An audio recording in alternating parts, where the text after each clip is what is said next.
ஜெர்மனியில் ஐடி வடிவமைப்பு மற்றும் சந்தைப்படுத்தல் போன்ற துறைகளில் பல வெளிநாட்டினர் ஃப்ரீலான்சர்களாக வேலை செய்கின்றனர்.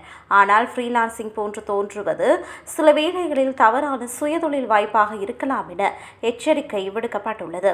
இதன் பொருள், ஒருவர் ஃப்ரீலான்சர் என்று அழைக்கப்படும் போதிலும் அவர் வழக்கமான பணியாளரைப் போலவே நடத்தப்படுகிறார். நிலையான மணிநேர வேலை, தொழில் வழங்குனரின் கட்டளைகள் மற்றும் ஒரே வாடிக்கையாளரை கொண்டிருத்தல் போன்ற காரணிகள் தொழிலாளிக்கும் நிறுவனத்திற்கும் பெரிய சட்ட சிக்கல்களை ஏற்படுத்தக்கூடும்.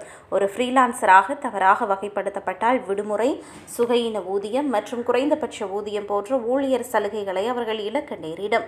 இதனால் தொழில் வழங்குனர் சமூக பாதுகாப்பு பணத்தை திருப்பி செலுத்த வேண்டியிருக்கும் என்பதோடு தொழிலாளி தங்கள் வரிகளை மீண்டும் செலுத்த வேண்டியிருக்கும். சில குறிப்பிட்ட சந்தர்ப்பங்களில் ஃப்ரீலான்சரின் ஊதியத்தில் சிலவற்றை திரும்பப் பெற நிறுவனம் முயற்சிக்கலாம். உங்களுக்கு இது குறித்து விளக்கம் தேவைப்பட்டால் ஒரு வழக்கறிஞரின் உதவியை நாடலாம். சில சூழ்நிலைகளில் உங்கள் நிலையை சரிபார்ப்பதும் மிகவும் முக்கியம்.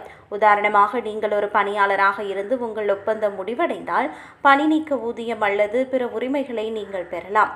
மேலும், நீங்கள் உடல்நிலை சரியில்லாமல் இருந்தாலோ அல்லது குறைந்த ஊதியம் பெற்றாலோ உங்களது உண்மையான பணி நிலையை அறிந்து கொள்வது உங்களுக்கு தகுதியான பணம் அல்லது ஆதரவை பெறுவதற்கு உதவும். ஒரு ஃப்ரீலான்ஸ் ஒப்பந்தத்தில் கையெழுத்திடுவதற்கு முன்பு கவனமாக இருப்பது நல்லது. ஒப்பந்தத்தை முழுமையாக வாசித்து சந்தேகங்களை கேட்டு அதன் பின்னர் கையெழுத்திடுங்கள். நிபுணர்களிடம் முன்கூட்டியே ஆலோசனை பெறுவது எதிர்கால சிக்கலில் இருந்து உங்களை காப்பாற்றும். உண்மையான ஃப்ரீலான்சிங் உங்களுக்கு சுதந்திரத்தை வழங்குகிறது, ஆனால் அது சட்டத்தை நன்கு அறிந்து உங்களை பாதுகாத்துக் கொள்ள வேண்டிய அவசியத்துடன் தொடர்புடையது என அறிவுறுத்தப்பட்டுள்ளது.